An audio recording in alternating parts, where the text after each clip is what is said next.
tokokota pe tokomona nzambe kuna lolati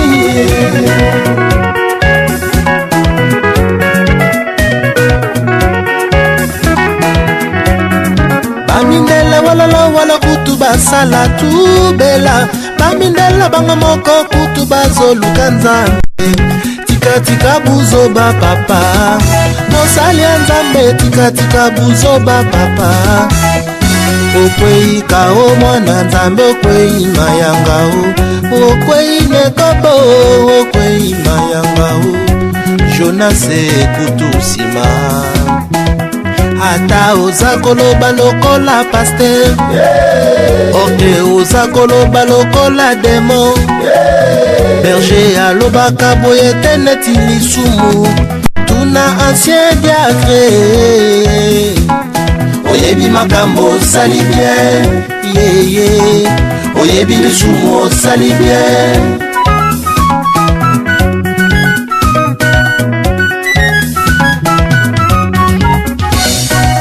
masumu osali ozatuwe okobandela mbula oyo se masumwe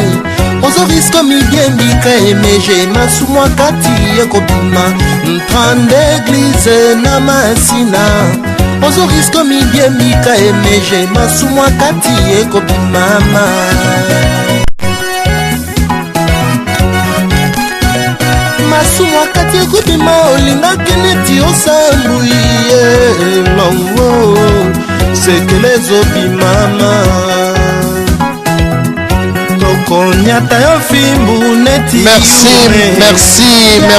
merci papa na biso mayamba kuna na régie. Merci na intervention kitoko oyo siliko sala. Merci na loyembo kitoko oyo siliko chela biso.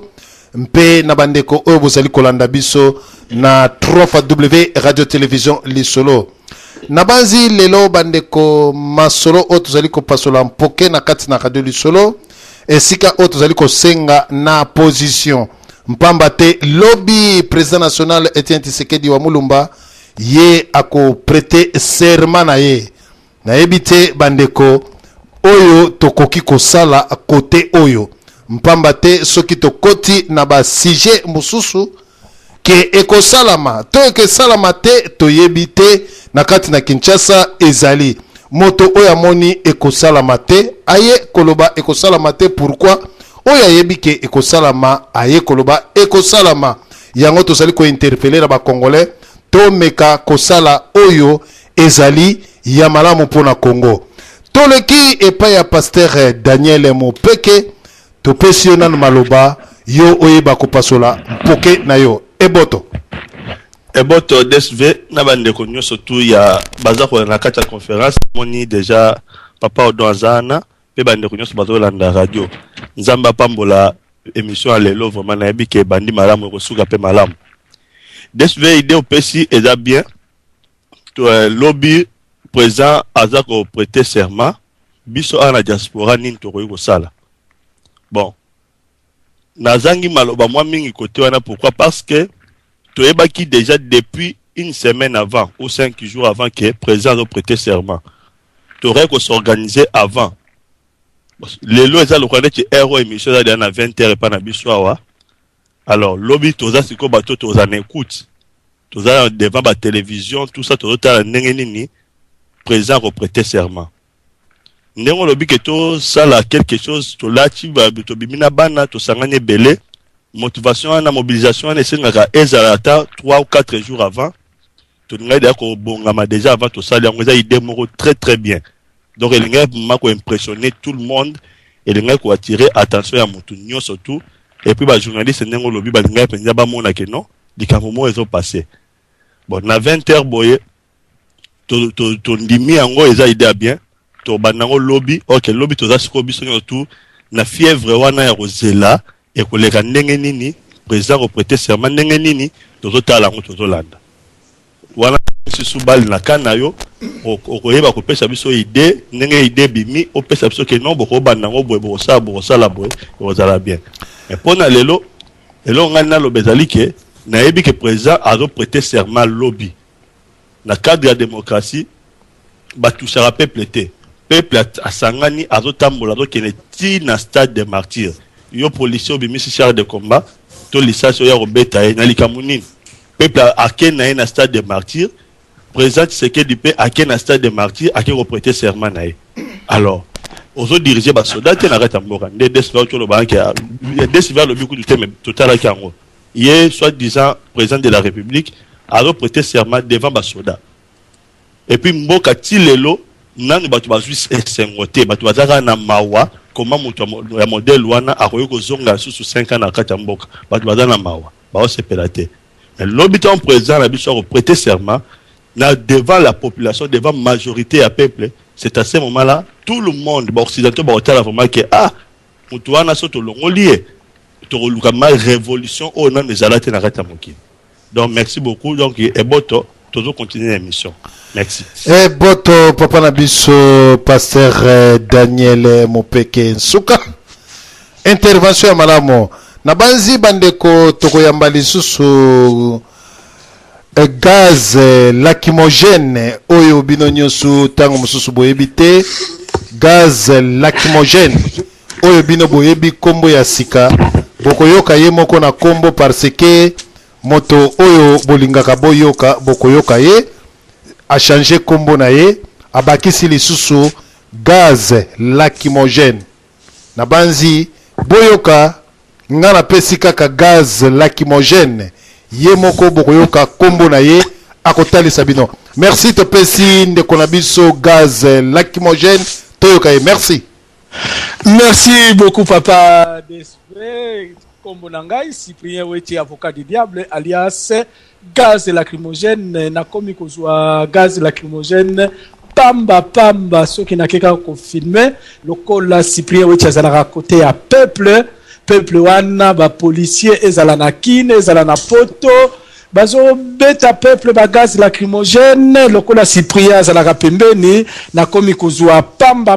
ba gaz lacrymogène yango na mipesi kombo ya gaz lacrymogène epai na biso bazo tia désordre awa balingi biso te balingi to kende ko vivre wapi na sanza ou bien toko sala tout to récupérer mboka na biso. Pour la question na yo papa DSV na uti kozwa secrétaire ya IDPS monsieur Chabani a confirmé ngai lobby à 10h Etienne Tshisekedi a prêté serment. Na tuna qui est question Mende Lobaki ba ko utiliser tous les moyens armés pour empêcher Etienne Tshisekedi à prêter serment. Bango ba lobby ba ko prêter serment. Alors lobby tozo zela et kozala neti Éthiopie et neti Égypte ou Tunisie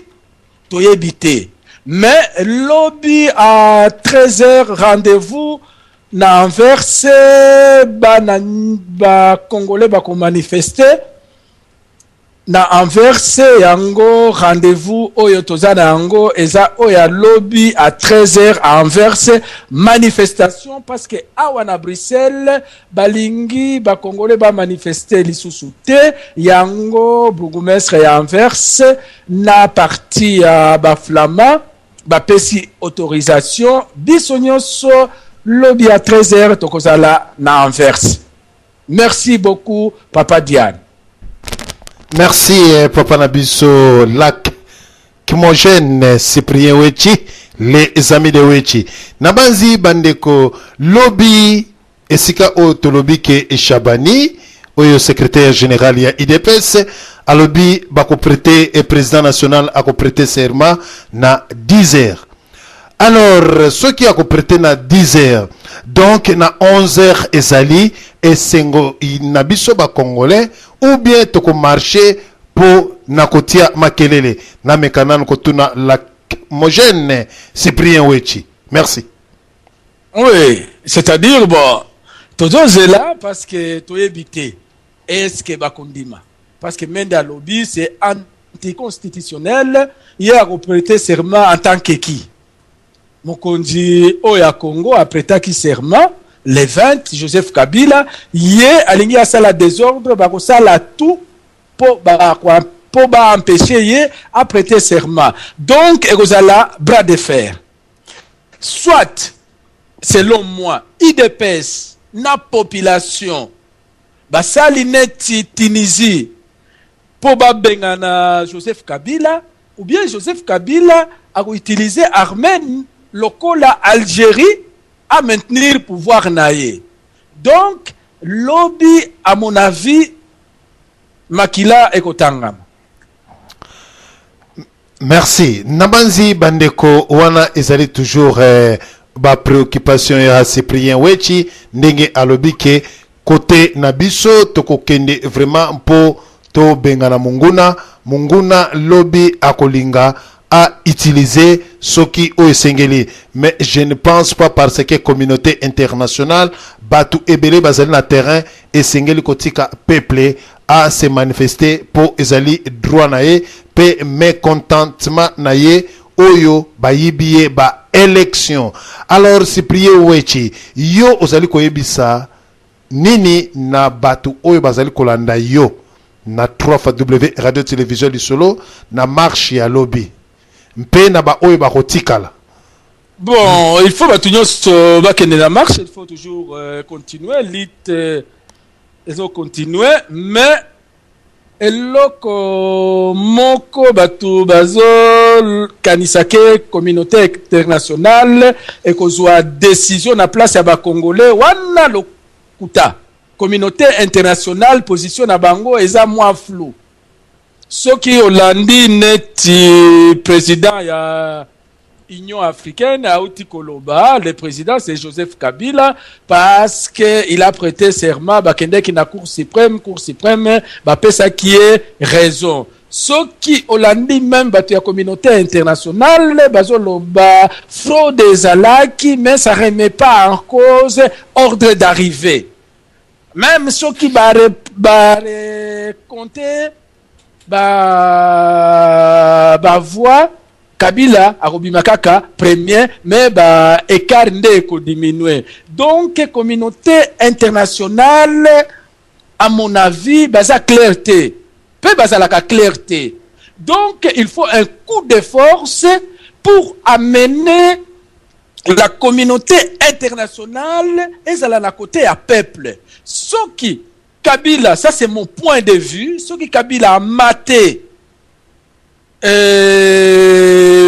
combattant lobby, c'est Kabila qui restera et il fera les 5 ans. Ce qui peuple et la kisi que Kabila Aza Moïbi, c'est Kabila qui a volé élection Nabiso. Là, la communauté internationale a aucun des côtés, il y a peuple. Donc, communauté internationale a la position T. Ce qui Kabila a maté, combattant, aucun des pas à Kabila. Mais pourquoi Nabanzi Cyprien Wechi, ce qui Kabila a maté, combattant, bakokende pa ya Kabila, est-ce que ba communauté internationale bazali ko supporter mutu oyo aza ko sala violence avec Minduki na batu o baza ko revendiquer droit na bango? Est-ce que ezala ba norme moko normal que non Kabila aza na droit à se défendre na Minduki? Soko ko yebisa biso zali na loi nini oyo ya ko défendre na bango balingaka balandaka loi te balandaka ba intérêt na bango. C'est ça, la loi oyo ezalaka soki balingi ko utiliser pour balongola mutu oyo aza na pouvoir ba utiliser ba loi. Lokola ba utiliser ki ba loi pour balongola Kadhafi asala ki eloko moko te, c'est parce que Kadhafi atia ki satellite oyo ba téléphone pour empêcher à la France et États-Unis ba gagner 6 milliards.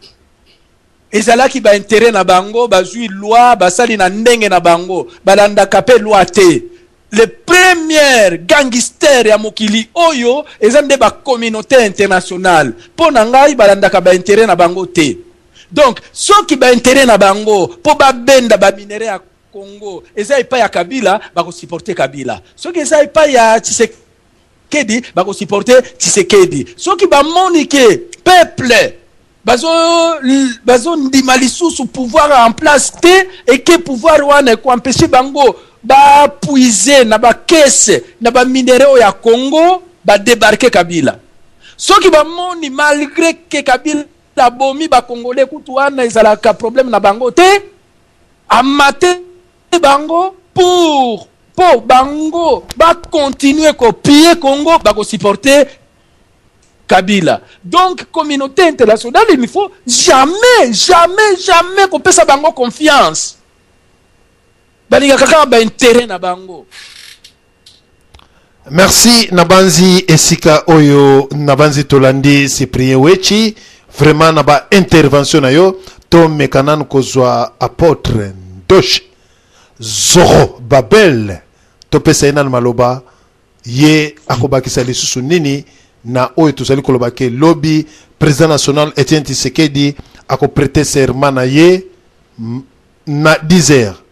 mais bande ko bakuta na 11h soki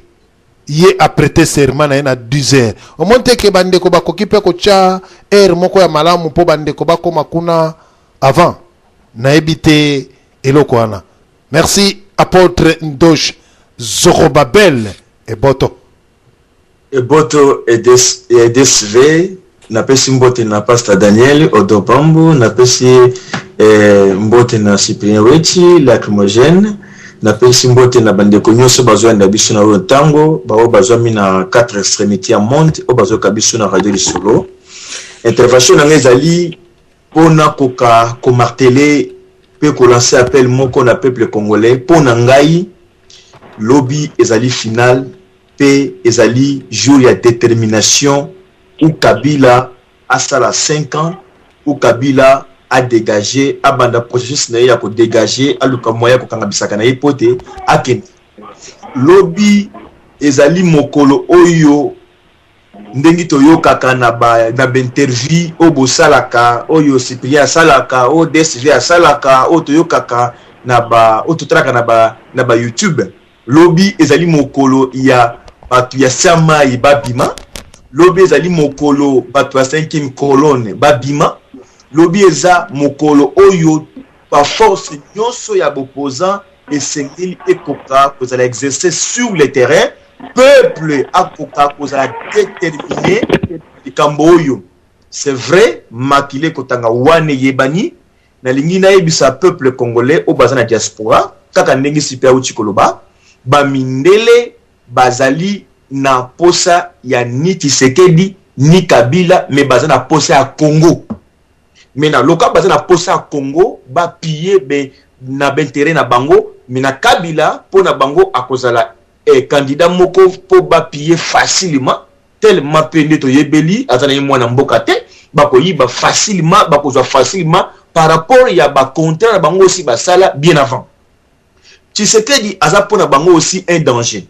Pona mindele kola na ben télévision le kana ba France 24 kola ben télévision le kana na télévision abiso en France nazo mona ba mindele bazo linga même kotalisa ta position moko te ke Tshisekedi a gagné ki élection mais bazo linga ko pesa biso kaka image ke ba fraude zalaki ba irrégularité zalaki mais soki victoire wana zalaki penza légal na côté ya Kabila balinga ki balo bango clairement que c'est Kabila qui a gagné siko pona bango autant kutu soki Kabila kozala président te na ndengi a prêter serment à la président ba voter légalement to démocratiquement parlant malam ba kende na transition yeka Kabila azaka président alors ba imposer Tshisekedi azala premier ministre et aussi mbaté procédure wana pour IDPS et kolingango jamais. Alors lobby appel na biso ezali na opposant nyonso oyo penza ba yibike baza opposant lobby za makambute o ngai opposant na tika na ndako non Vital Kamerhe soki ozali opposant abimisa fuli na ye ba mondantie misoko ozali opposant abimisa fuli na yo donc moto nyonso azala sensibiliser pe mobiliser Congo ezala bouger quel que soit bateau bazana ba Congo ata boko se rendre na kimité mais ndenge biso awa na Europe to kozala mobiliser partout na ba mboka nyonso bino pe na ba ville nyonso au besoin da biso bandeko bazo kapsite siko bo benga na ba téléphone et que lobby Congo ezala bouger Kabila za vertige tanga ko sentir que Gome ningani et ko Lubumbashi ningani Bandundu ningani bisika ba o nyonso baza ko appuyer candidat na biso Tshisekedi ba se lever ba bouger alors bisika Kabila kozala pe communauté internationale kozala ba ko comprendre et loko États-Unis ezozela et loko ba américain ba canadien bazo zela ba mona manifestation ya peuple pour peuple ba boya penza ba bima penza na foule ndengi parce que toujours na awa na interview bazo minimiser ba manifestation ya ba kinwa eux ça manakini baza ko considérer ngo pena mingi te so disant que Kabila a reçu ko repousser peuple na banda ko priver peuple ba bimate ce qui va pêcher moi information que Kabila a reçu force policière et pandi bango alors peuple lobby a telema kaka ndengi bobomaka ba Rwandais ndengi to bomaka bango na changu kaka ndengi pe tout ko telema boyebi to garde civil moko kufaka serimo na kimbanche ke batangela ke masas chaba di ko stanga tango iko silisa ba beta ba briki akufa sur place c'est-à-dire peuple congolais boza peuple oyo oto yebi ke soki otomboki obanga suli sasité mais to longola ko bango ezali na liboso na biso tinda ke to banga alors to tellement pour na tina na ko réclamer victoire na biso oyo ezali déjà volé c'est-à-dire na minute oyo tozo linga ko bote la victoire oyo kotize na ndako moyibi donc il faut exercer force nyos pour na malembe ko simba souté na dialogue ko simba souté et puis totika ko benga ka communauté internationale na makambo na biso po ba ko kota te pe bazo mona biso te baza pe na posa ko kota ngote ba ko kota ngota ba mona ke candidat na bango ba dinga za na pouvoir akomi na mosodi nde ba ko kota po ba linga ba négocier ba contrat bango ya sikana vie chichi tout ça na mutu ko za na pouvoir alors contribution na ngai pona poka lelo dans la première thèse na wana na peso maloba pona bande ko super ba intervenir et boto desene et boto papa na biso apôtre Zoropapel tolekana epaia Odon Pambu topesa maloba et boto. Merci, bonsoir DSV. boto. Na pesipe mbote na papa Ndosh, papa Daniel et papa Cyprien Wech ndenga lobi a commis gaz lacrymogène et bambota trop. DSV na obanana d'abord na iloko lobaki ya ko na ba marche, eza idée ya bien. Mais moi je pense que ba déjà ba organiser ki yango ba sala yango ba ope ba ni ba créer parce que avant ko ba senga ka demande pour na ko sala marche be ba sitting surtout. Il a dit trop juste. Je pense que sur tout ça qui yango avant 5 juin on va bien. Mais déjà ba organiser ki ba marche pour dans lobby, ba pays monsieur za pembeni ou bien ba province monsieur za pembeni na ba ville wana ba ko rejoindre bango pour na ko sepela. Et de deux, nanga qui n'a meka kotalisa moi muke par rapport au développement à papa Cyprien et à Sala qui toko mingi na ya papa Daniel, papa Ndosh. Mais on a fait comprendre biso quelque chose. Bon, la communauté internationale bazota la biso te ba kokota te. Non. Avant ya kolobelo koana, il faut toyer ba monde ezali organisé comment. Pourquoi na mamboka mosusu soki likamomoke balakisi yango na écran? Pourquoi ya Congo balakisaka yango te? Pourquoi na ba pays mosusu soki likamomoke bake bache misu pa na biso bachaka misu te? Donc communauté internationale ka yango wana mokoti. Pourquoi ba pays mosusu bakenda ko agir vite fait mais ya biso bakenda ka nokite? C'est ça question to ko tourner motu ya avant to ko na place oyo bande ko baza ko loba wana. Et tout ça la différence na combattre pour na kozwa pouvoir na ko espérer kozwa pouvoir. Au biso tout ça ko sala, il faut mutu toi comprendre à comprendre yango ke tout ça ko combattre jusqu'à la mort. Donc tu ko kufa netinga za anti Kabila. Donc ça veut dire que na ko bunda tiye il faut alongwa. Oh, il est ça au salaire que vendredi nde ce qui est raté Kabila tikali. Non, ngana za contre babouli ya ba marque wana. Parce que mon temps on batwala na ba radio, mais sous espoir na bangi na ba intervention batu baza ko loba baza la choquer facilement. Et ce qui yango esalami bongote mutako ko lemba. Non. Ngana combattant, naza na combattanté, mais naza anti Kabila. Donc na loba na batu nyonso ba obunda. Vendredi salama nenge ego salama bacha bakal te biso do continuer combat jusqu'à ce que moi on a il fasse sauter. Pour mes en a te que qui vendredi salamité Kabila atikali ce que salami bongo Kabila kei akokende na facilité te akokende ngande biso bunda na ba technique nyos tozo sala la tia kokende. To lingi to so lelo komoko les amis. communauté internationale bazali bato liboso ba maele mabe o ba polisi ba bato ba be soki ba opposant bazo linga ko kende ko tcha bango témoin ndenge Félix Tshisekedi alikanaki na France 24 ezali sagesse moko énorme pour nanga. Alors ko ba bonke mukole ko barder to ndai ko benga bino bo tchape boya quitter parce que ba pays tout presque Afrique ils ont dépendre vraiment na occidentaux to yebi ngo biso tout.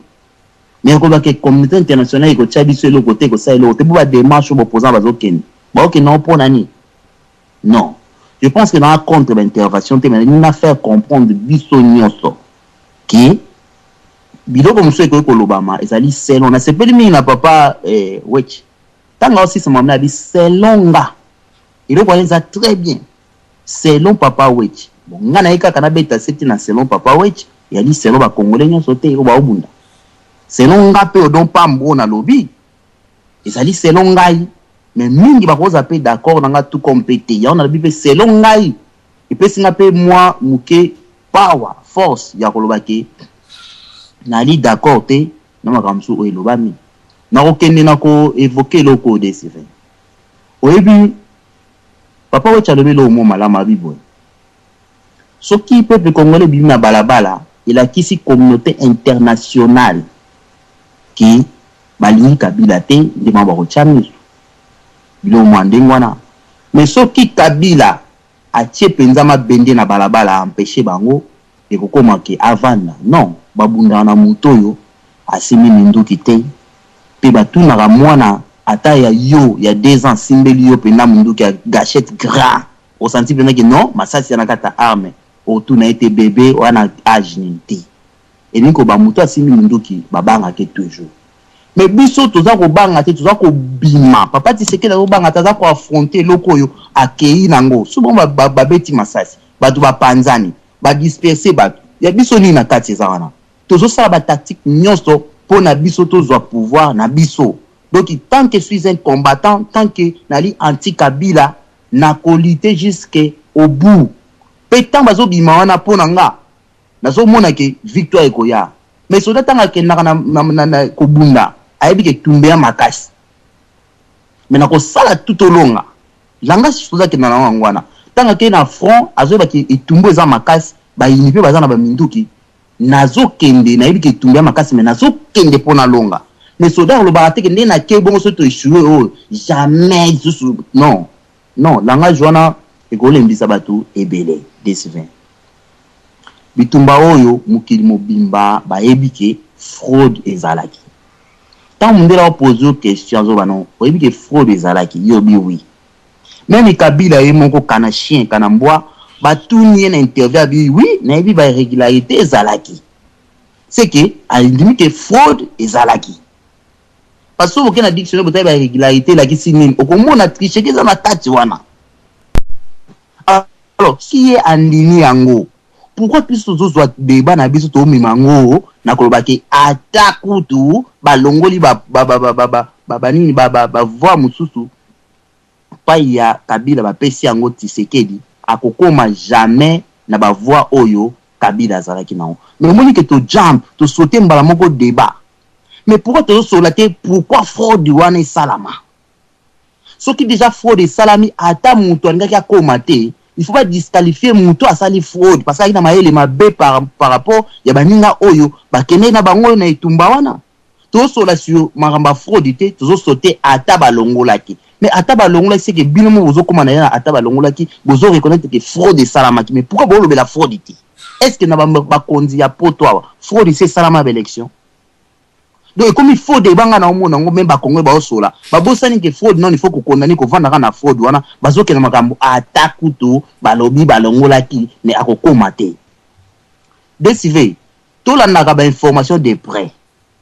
to so rappelle tant va to na radio to la ba information na ba France 24 tout no bengi pe na ba kino l'équipe partout au mérite ko analyser tout oyo ko pesa baninga oyo yebi mais nde aleki na France 24 bolani interview na je pense na mondele bomoni papa na akomi elongi lokola zombie lokuta na ya kanisa wana RTNC asuki a répondre ba journaliste wana ke bino botindaki 67 soki 129 observateurs, mais 29 ont accès à un bureau, ceux qui 100 et quelques 300 bureaux. Qu'est-ce qui prouve que va contrôler 63 000 bureaux? Le journaliste a répondu à l'objet, ceux qui ont accès à un 3 bureaux, ça veut dire que tout le monde a une régularité Zalaki. C'est que Zalaki n'est ailleurs. Vous comprenez le débat n'est pas kende. Donc, on a un RTNCT ou alors n'importe quoi pour écouter tabac. Kuna asuka qui n'a pas intervenu. Voilà tant que c'est que nan Félix Aiko ça interview naé. Beaucoup n'aura Félix n'enga lobby. Beaucoup n'enga lobby. Donc c'est qui ceux qui fraude des Zalaki. Monseigneur Mosengo, cardinal Mosengo pardon, atindaki 23 000 observateurs. Moko na 2 bureaux. Si vous moutloa Mosengo sera lobby le côté zab. Journaliste lobby ya mundela lobby na menda lobby na eke. Soki tango bake ko sala ba comptage wana bozo boya batu ba temwe ba kota na kati. Qu'est-ce qui prouve que na kati pourquoi il y a qui dilemme? Pourquoi bobo yaki menda kini question lobby fallait ba tuna bataseli. Ozo mona ke azo baka ke loko moko bazo ndima fraude. Donc des civeza passe na souk sana loko ya parce que na comprendre débat ba congolais neni to sala yango. To ko sala to comparer ko to mamba ba élection de l'équité. Pe na ko yipsa ba to communauté internationale bapuyaka mutu. Bapuyaka mutu. S'il vous plaît, botikanga na sala intervention. Eza na kata thème ou moins na kata thème d'état na osili ça azwa maloba a contredire. Parce que soto tiki mambo libunge zo kota na ba combattant. Parce que mingelo ba na sens même pas. Desi fait na bungi si même organisation na kwa koloba. Je pense que na zone silo maloba yo opesa ba bande kontu. Merci. Merci papa Nabiso Odon Pambo. Nabanzi bandeko nyonso to bino bokomaka bino bozali ba docteur ya kokomela batu na ba Skype bomoni ndenge yango moko esalaka pamba te bozali ba champion kokoma na kati na Skype soki muninga asa ko intervenir wana ezali bino esika bozali kuna. Nabanzi bandeko nako pasola mpoke vraiment nako seka bana ya tata moko mama moko sika ba beteni mitukuna bango moko bazali ba spécialiste ya kokoma soki moninga za koloba bango moko pe bayoka na kaka kuna awo ezali na kati na radio lisolo sans tricage. Na banzi nazali koloba na bandeko nyonso oyo bazali kolanda biso na kati na radio télévision lisolo. Nabanzi tomoni ndeko na biso abengi na numéro ya téléphone oyo ya Belgique topesio maloba. Papa na biso PMM Matonde boto papa na biso DSV zali bongo PMM matafifa na Bruxelles.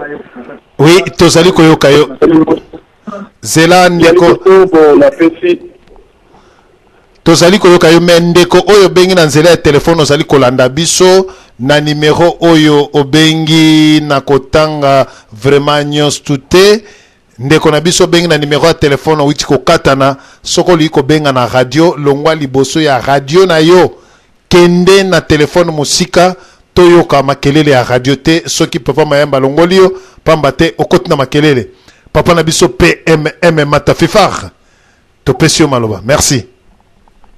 Matondo papa na biso DSV vraiment nazali komanda débat ya lelo ezali sujet moko kitoko tieli biso na mesa nalandi te bandeko nyonso tu ndenge bauti koloba mais naza na mwa likambo moko na ye na tuna motuna nayebi te papa na biso supre de weti soki aza nano na ligne na ye na tuna nano mwa motuna moko avant de nsima na yango na koloba oyo naza nango mwa posa Nabanzi papa na biso PMM matafifar lelo papa na biso Cyprien Wechi azali invité te azali kaka ndenge yo oyeko ko intervenir na émission un peu comme lelo nabanzi tang mususu na kotuna motuna ekekoma ndeko nyonso kotuna motuna mais to kota vraiment na moboku ya masolo na biso pamba te bandeko bazalaka soki baoki motuna ekekoma lokola azali invité na biso mais yepe aeko répondre na sujet oyo totie mokolo malelo. Merci. Matondo papa na biso nayoki oyo lobi mais nalingaki na bonde justement na ndenge papa na biso Odon Pambo awuti koloba DSV combat oyo toza nango awa ezosenga tozala na maîtrise tozala na kimia toyeba koma tokoki kosala na banza papa Odon awuti koloba baoyo bakenda formation militaire baoyo baza bamilitaire police te po police azalaka wana mpona kosekirizaka mwa peuple mais militaire oyo babengi militaire combattant oyo azokende kobunda sur le terrain papa na biso ntango bapesaka ye losako balobaka na ye boye va te battre et tu vas gagner mais bapesaka police militaire teke bon kende kobunda toyebi te soki okogane non mais soldat ye moko na motu na ye ayebi ke epa nazokende ya deux choses ou nakokufa ou nakozonga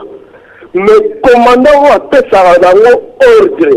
apesaka vraiment ordre militaire yango yokaka elekaka vraiment avec force ke bazoyesa motu ke va te battre donc ezali lokola oyo toza nango lelo eza na bamasolo mosusu baréponse mosusu papa soki tolobi tobanda kolanda yango tobanda koloba yango je pense tokoparalyse na bandeko na biso baza na Kinshasa le 19 tosalaka marche na Bruxelles omonaka ndenge ezalaka jour mosusu elandaka marche bomonaka makambo nini oyo esalamaka boyeba combien de personnes police belge akanga mais botala le samedi oyo biso toyaki kokangama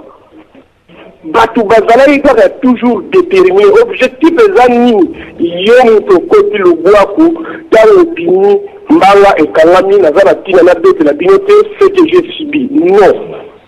mpona bedisa moral ya baoyo bazokende te mais soki lelo ezali ngana bandokima na radio ke voilà babelge ntango bakangaki biso babetaki biso boye basalaki biso boye ça c'est paralysé bandeko na biso oyo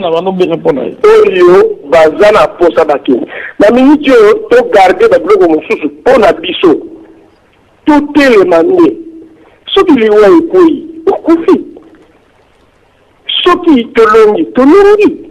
toyebaki na bitumba nyonso tu ezalaka toujours ya un perdant et un gagnant mais soki déjà bino na bino bokomi komipesake non ndenge eza wana donc position eza toyebi na biso ke Kabila Kanambe doit utiliser tout toyebi mais totia eloko wana na badiscours na biso te parce que kolembisa bato ebele ndenge nalobi ke nga bakangaki nga mais ça s'arrête seulement là. Je ne dis pas que voilà dans notre Kengeki, ça l'a dit pour peut-être, comme ça, bakangaki bango tala pour bandila ba bête ba sala bango boye. On peut voir on a lobby l'envers ça koyate. Parce qu'il y a des choses bakangaki tala lo ba sala. Donc on met un peu ko doser nini au Togo ba na journal le journal je pense pour la bunga idée là ils allaient te sensibiliser nous outil ko pesa ba idée to sensibiliser la population place nous surtout aux amis soko kokokate dimata la balabala kamo eloko moko c'est pe la ndenge te ba non kala to zakola na match de football au moins vraiment mutu moko na bimi wo bi ekoti tout ce pe là même la défaite au moins pas tout ce monde que même les joueurs musu ce monde ba o ba beta bale ba yebi bozo pola mais rien que acclamation kaka o ezo uta kaka na ba supporter na bino au moins des joueurs à comment changer la technique à comment Luka parce que comment Luka tiko fierté na yi c'est ce que nous devons avoir entre nous les Congolais au lieu que to banda par exemple la Kinshasa bazolanda biso très bien yebi ce qui est allé que non lobby chose bobini au moins ce qui oui tout le bagage que voilà sortons demain pour to fêter victoire ya Titi après que serment na yi c'est bon et Suki wana ya Titi ye mo za ma yele pe soki par exemple me dit que comme on est stade qui simité ba baré mon frère Ouattara il a prêté son serment par écrit donc lobby ya Titi a raté même il y a comment même nani na nini abima na public batu ba momi a prêté seulement na yé. Ouattara il a fait ça par écrit et aujourd'hui azali présent à Côte d'Ivoire. Mais c'est que papa Wetch a lobby vraiment bien, tu as confiance dans Bandingele parce qu'ils ne veulent pas de Titi. Pourquoi? Parce qu'on dit que celui-là c'est un intellectuel. Jamais à re-signer un contrat bidon au Kanambe à re-signer. Mais nous devons se battre, mais pas s'il y a de l'eau au Toti Kango, tout le bâté. Ce qui y a, mon est place ouana. Mais tout le bâté que non, mon y a, ce qu'on est, ils allaient pas se battre, qui m'ont pas qu'il ne l'a. Tokende, Tobunga, lobby, Boyan Anvers. Ce qui police, à comme ma biso dans le lingeli, pour salir kitoko. Ce qui pas logique, la lobby que non, et yinda là, et c'est ton message yindi, c'est tout, c'est rien. Donc, nous devons ça, mobilisons dans le biso, battre, pas marcher. Alors, la woman a tout là, et pas à papa na biso Cyprien, tu le dis, mon tout là, tout là, parce qu'il y a outil kuna, nous devons la peuple wana, est-ce que, vraiment capable bien à mesure à affronter Kanambe. Nous avons tout niqué. Mais tout est battu. Tout le monde a encouragé. Mais tout le maloba aux alliés et les sa population. Parce que ceux qui vraiment va faire ça, c'est que mon numéro qui est besoin que nous couvre. Qui va faire dans le monde qui a béni sur place ma sonné signé. Mais ceux qui n'ont pas à y piquer pas dans ce qu'il y a qui tout double. Papa moko wuti le bawana la kimbanseke tango ba boma ba soda ya Kanambe ba wuti ba Rwanda. Moi j'étais là. Bana njili basala musala. C'était pour la toute première fois là nous vivre guerre live. La wuti poto na zana team nous vivre guerre live banda ba Congo kito yé na Kisasa. Mais ba petit bazolanda soda bazolanda soka beti munduki ba compter attirer deux dans le landa kaye et aussi là bon moi ni comment que non soda masasi et sili ba bandi ko pète un peu sur place va tirer pied aziki. Donc peut-être que l'on faut utiliser bah moi faut te lancer dans la décoration yango va se préparer la combat aux la mettre pour décourager dans le mais bon la monique dans le baza bon épelé donc là on a gagné pour ça il y a mais en tout cas lobby tous en la ville envers tous dans les bali pour affronter peu de bali bambi la fait baza de bali qui se peut aller bali ça non rien maton. Merci ndeko na biso na numéro ya téléphone ya France obengi na kati na radio lisolo mais ozali koloba ndeko nyosu oyo azali kobenga na nzela ya téléphone tozala MP na moi minimum ya respect obengi na kati na radio lisolo otie bana na yo obengi na kati na radio lisolo ozali ko solo ano na ndako na bato mais oza na téléphone bandeko ezali vraiment kimia te soki obengi na kati na radio lisolo ezali po o intervenir mais soki obengi na kati na radio lisolo ezali te ke otie téléphone bana bazali koganga yo zali ko solo ano na moto mususu kote kuna maloba na bino nyonso ekotaka na kati na radio ezali maloba ya kitoko te bandeko na ngai toza kokoma na mbula ya sika esengeli tozala na président na biso na bokebi ndeko na nga na numéro ya téléphone inconnu topesi yo maloba. Oui, bonsoir papa DSV, là évangéliste Willy à Londres. Merci. Na bengi pona makamu papa Wetch alobi vraiment eza bon wana za selon pende odon pambo alobi na pe selon ngai na uti komona lelo na journal lelo plusieurs même na BBC awa biso balakisa na Angleterre balakisa makambu na biso ra mais balobi makambu ya 25 personnes oyo babomé oyo banda les 9 donc chaque dans lelo tout les bazolo bayango donc na moni ku des alliés encourager pour na biso que no lobi bazwa bima na Kinshasa lokola ba mindele bakomi ko lakisa boy bango moko lelo tout les bazolo kisango même la BBC na ni site na bango internet ezali image bande baso boma baso na moni ezali vraiment encourageant batu ba telema to telema kubitumeza mla yo moko bango safa donc ezate que lobi que les journalistes sukate peut-être lobi ko za la bandele makambo ya kitoko pona biso intervention na ngazaki yango na vraiment to lembate batu ba lembate ba telemande. Merci ndeko nanga évangéliste Willy Namboka ya Angleterre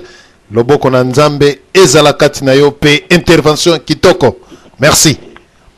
Merci. Nabanzi bandeko oyo boseli kolanda biso na kati na radio Lisolo. Bandeko ebele bazali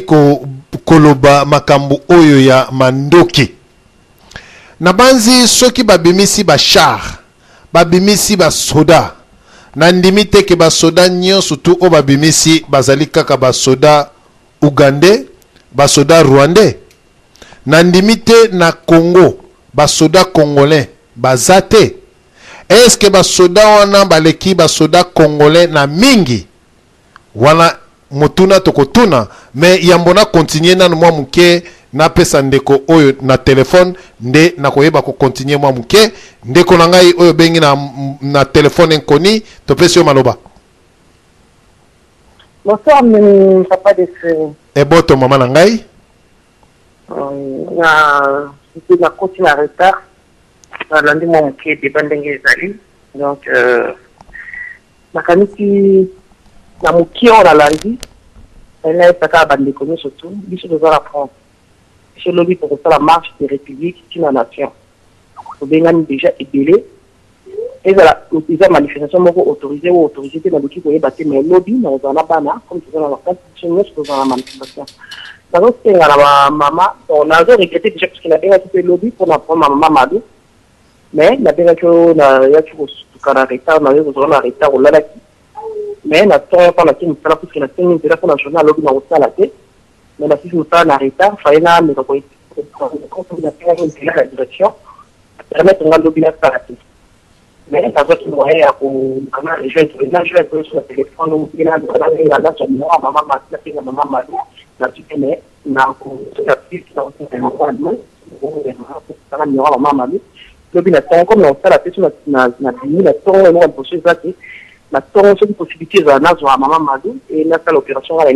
maman donc, nous sommes dans la manifestation à Paris, et les républiques à nation. Dans ce cas, la Congolais surtout, ou les combattants surtout, les Congolais surtout, dans le pays, pour y aller à Paris, dans la province, où il y a la province surtout dans 1 heure du temps, au comme à Paris, ou à la Bolivie Congo, à tout à transport, pour le Congo, sur 100 €, il y a transport, il y a TGV, pour y aller comme à la 13 heures dans la République, vous avez mis, c'est un homme. Donc, c'est la peuple congolais, qui n'est pas bangati. La minute où on peut bloquer une information, toute information, malheur ou il y a un peu de mais puis surtout la guerre. La minute où on va bloquer la Kinshasa, on est assez à eux qui sont la complicité d'affaires avec la Kanambe. On est assez à eux qui sont à coincé dans la loi de la Yemoko. On est assez coincé à eux que la minute où comme du Kamouya, droit de l'homme. Mando qui va la Kabila Télé, sauf qu'il y a qui mutu oba on va soutenir la minute asa mutu oba kangaye tout de suite donc bazo zelaye tiko a exécuter mindu ki wa ba cha wana toka mai ko beta onka ka pa ne herba ko kangaye kapila bino ko bimalantela pour que ba yedi ke lelo na monde entier wa ko ba tie information qui pas été notifié de reprêter serment na vendredi ya ye akota ki na ba ndeke ba kota ki na ka sala na ba soso ba kota ki na ka banda ko ba ngora ba mbora ko tere ka banda ko ba bandi ba sécurité biso peut-être que le prêter serment la biso il y a tout ça qui est tout déranger il y a biso payé pas déranger bilo ba bimalante là ba maman ba moni ki ta ko tele ma pona usufiri pas que ba papa ba na bilenge ko ki ma usufiri pas que bo kende et ta ko usufiri ko pas que te ko usufiri mboka na bino ko na bino ke o monguna lenga yi ba yango bilo ba yi pas na ya na zaki wana na kishata na shie ut na moni pas ko bo usufiri na poto ba kuluna la zape na Rwanda ba kuluna la zape na Congo Brazzaville bakulu na bazate bachege na poto bazate mais pourquoi Dieu n'a dit le coco dans le danger ministre on les gars les vite oh mon pas au PDG va cadeau le mois 50 € mais tous les jours dans la là peuple congolais la moka tellement c'est que Kabila ko beta masasité na ministre mondela ça c'est la paix et ça fait piège na mutango da yemoko ce qui a metti ko beta masasité pas yemoko ayebi yango akokangama et puis le gouvernement m'a fait un lobby de unité nde bino ko perdre chèque na bino ko légalité yango bino ko bina libanda ya peut-être parce que mo film automatique yo information ko ba dai ko tout ça même na poto ba dai ko chia mais lelo ko ko chia ngo ba ibi ki tike bi lelo ko prêter serment la droit de l'homme président oh président sortant président oh ya il ko prêter serment ko beta peut na ma société tout à fait mo badi après ma inda ki na ide ko tswara akota la kata zuwa papa tike atanaye mais ce qui a bêti na ça c'est a bêti tike Pendant la temps, il y a un Kabila. Papa qui est ordre que tu fais que tu sois oufi. Yo, c'est un ngambo. Avant, on a dit que le peuple congolais pour les banques de Sanati. Mais là, on a dit que le protecteur numéro 1, il y a Tshisekedi Wamudumba. Mais ce qui a quitté sur la face du peuple congolais, kaka Monique wana bomoni wana wa yita mbula na Congo yero to akoto ordre pas ba continuer la photo ba ko kanga ye Kabila na bana ye ba ko memela ye et pas la Tshisekedi ngo bino ko ka prime wana me oni Monique comme ta ko prime wana ba bu ma na bina nzela oya kana makata okende ku koma kuna te pete congolais na senga bino eloko moko bino nyoso bo na balabala o kana makati ya kotambola te bino nyoso bo na liboso le temps la bino ko envahir ba balabala la bino o tondi sa ba balabala parce que image wana tango to yawa boto ya victoire na bino ata tamboli te ne bima la balabala bino nyoso ndako mo parce que so on dit pas mayo ko kota o melima so on dit pas ko suba o kota ko subi bobi na bino nyoso na balabala o tondi sa ba balabala papa te tini tsike mpata ko zala ko zala grupo ya ko zala bango ba o kende tie tsika ya ko protester so ki ba sha tangi ya le bite ko ma o kende te kaka la diboso ya porte ya IDPS wala ako prêter serment et ako tindi na biso ba ambassadeur biso ko tshela ambassadeur na bisika ba ko sala msala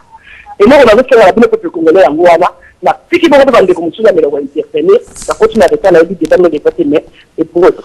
Merci Maman Nangai, intervention qui toko pena bande ko bazali kolanda biso bozana na exemple lokola Maman Nangai ya bengi azena nzela ya singa afandi na kimia azali kolobate ndeko mobali to ndeko mwasi soki omoni balongolio na ligne na nzela ya telefone pambate ozali kotia makelele me tozwa mwa discipline moko ekozala malamu na kozonga lisusu epa ya papa na biso Odon Pambo mpambate ozalaki na maloba me bino moko kaka na kati na radio de solo tricage ezalaka te bino moko bakomi na C na Skype bino moko pe ba tomboki na banzi papa na biso Odon Pambo to pesio maloba kotala lisusu chat wana te mpamba te ba embryo te. Merci DCV ezaki embryo moko ya mwa muke omoni normalement miso aigle il fait mona soso place azali ou soso soki miso aigle zo mona soso te niko ba miso ani zo sala te ya omoni na kati ya liti oyo na baki yango selon papa si bien ma développement les bien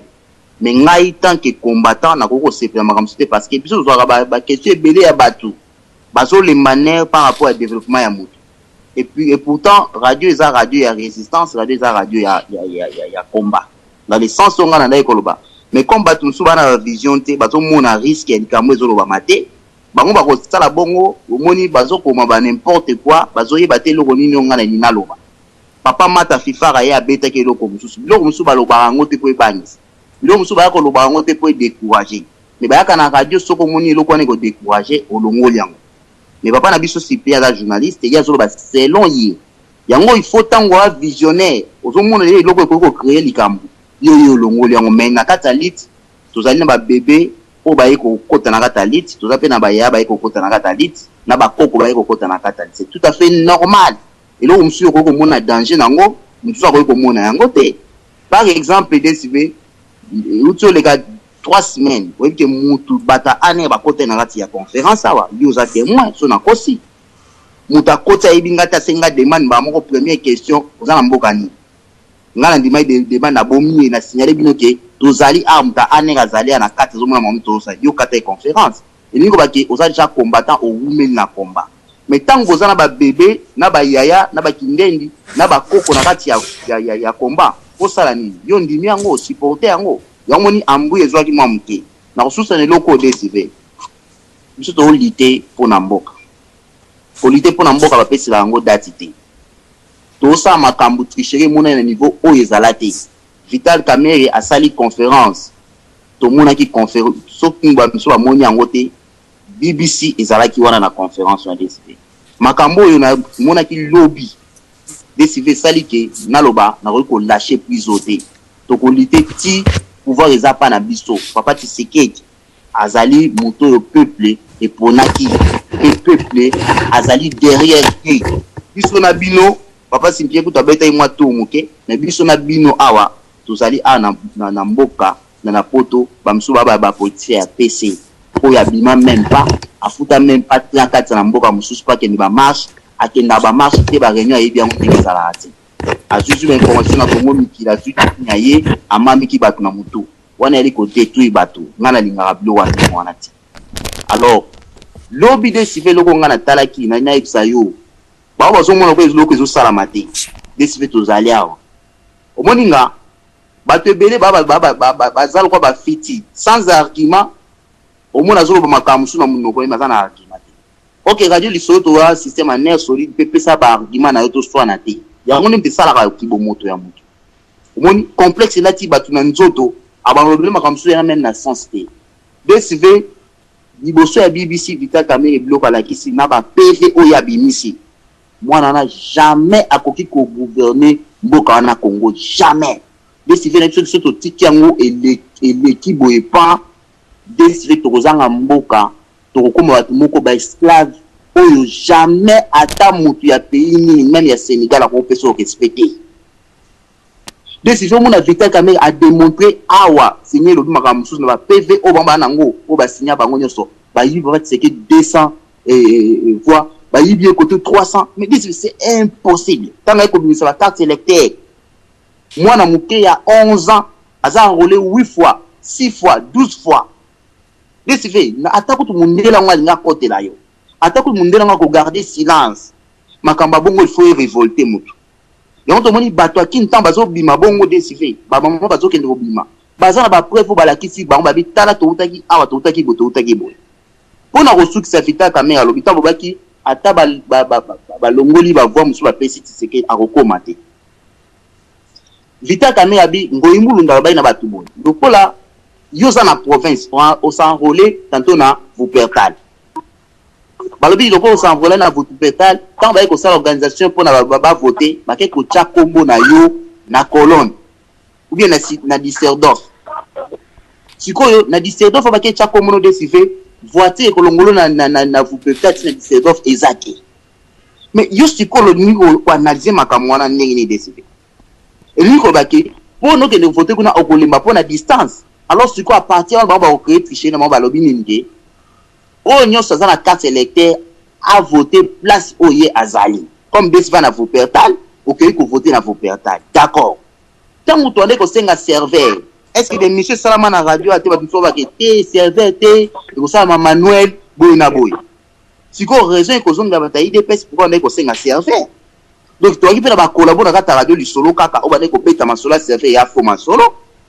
parce que bazong na kata serveur babi siko 3 millions de personnes au bazali likolo 3 millions de personnes ba votaki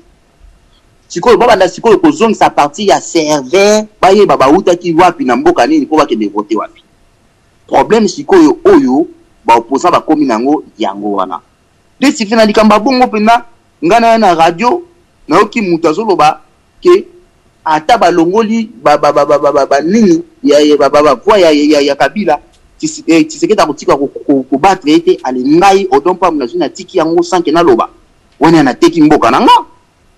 na ko s'opposer pe na ko pesa ba argument na oyo zoloba mana source et na ko pesa ba argument selon communauté internationale de bazoloba be centre carter non na li congolais yango moni epesa ki ngai na loba ngo vérité pesa ki ngai tanda na zanga maîtrise na yaki pona boma nini na boma eloko wana loba maki mais tant on t'a commis ngamba moko o azana vision te azoyi ba maminga na lobate directement na baye na yango na ki pertibe na kata ki na sidika kité c'est un peu ça merci de se faire on fait ça ngata to zala to surati na suka to ba place to ressources cette émission et votre baba boto nabanzi tolandi intervention na bokebi tozonga epa Cyprien Wechi olandi bandeko nasima to kende pa papa na biso Isaac oui osana maloba pardon Ozana maloba olandi intervention ya bandeko nyoso to. Oui, nalandi intervention ya bandeko nyoso pona ngai makambo nyoso balobi ekei na ndenge na lobaki. Soki ndeko na biso oya Londres alobi na Londres bakomi kolakisa makambo ya Congo, avant tout il faut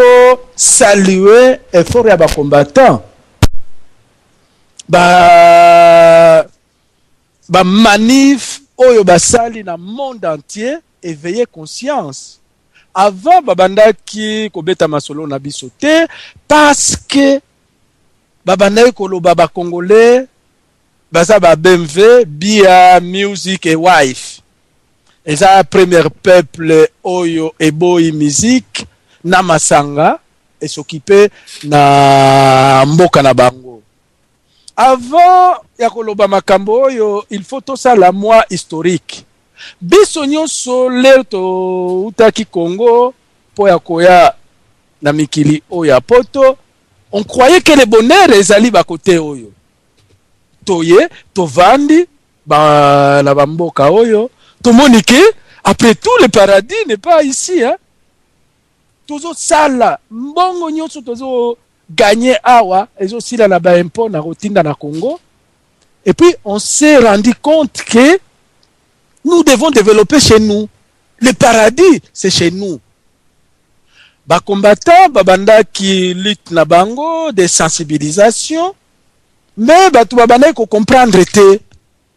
Et lorsqu'on a suspendu ba musique batu maintenant bazui à cœur combat oyo. Et puis les télévisions occidentales babanda ko lekisa biloko na biso te parce que babanda pona bango congolais azalaki naïf. Congolais alinga kaka musique makambo politique makambo ya mboka na ye akipaka yango te.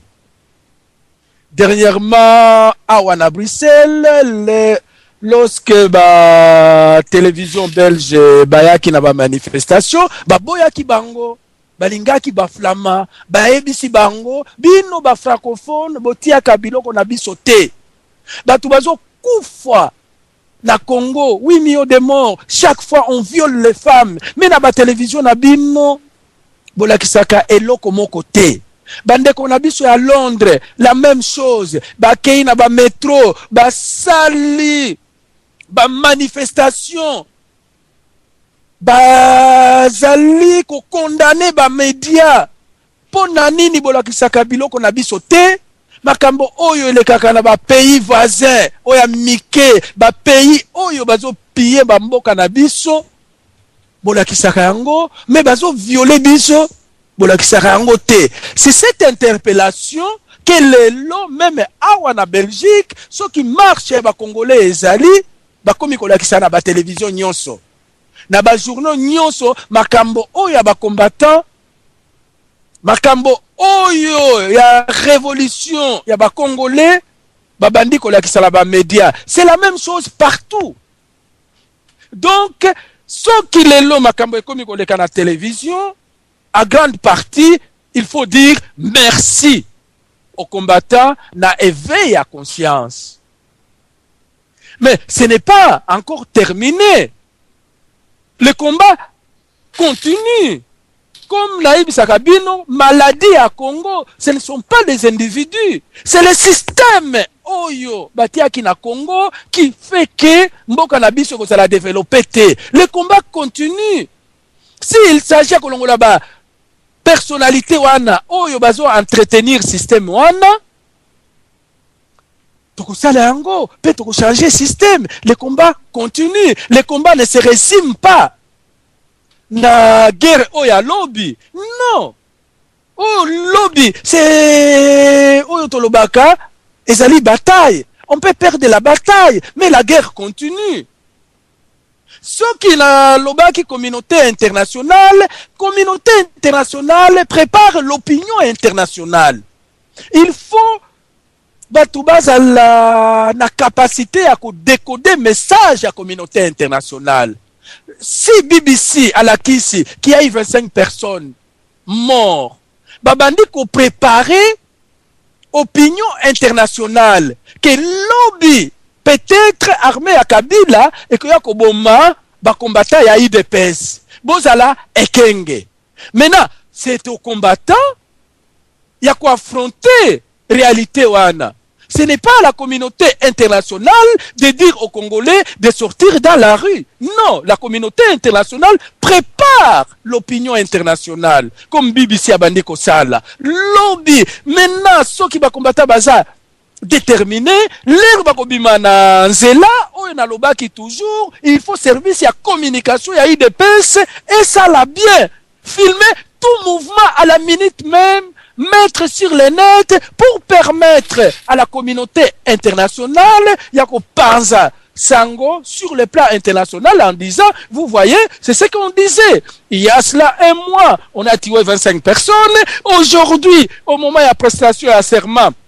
il y a Etienne Tshisekedi, Bapekisie, Babomi, Batumosusu. Là, la communauté internationale peut changer l'opinion, mais demander à la communauté internationale d'agir à la place des Congolais, Wana Bakosala Angote. Et il prépare l'opinion. Et la lutte de demain, selon Ngai, na lobby, Lisusu, ça sera soit Etienne Tshisekedi avec les combattants, Balakisi, que Kabila ne contrôle rien, et que peuple Bazolinga Yete, peuple Zolinga Etienne Tshisekedi, ou bien Kabila démontre à la communauté internationale que je contrôle la situation. Malgré qu'il y a lobby, peuple est ça derrière lui, vous voyez, il n'y a même pas 100 personnes Oyo Bazalaki na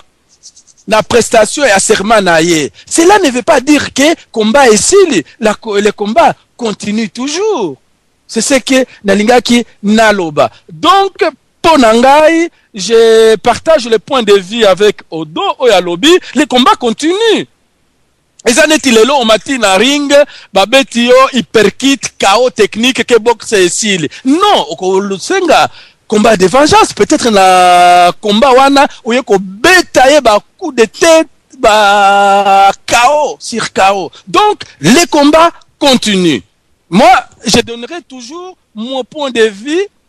Local avocat du diable, gaz lacrymogène. Donc, Makamonion, Bandeko, Oyoba Lobby,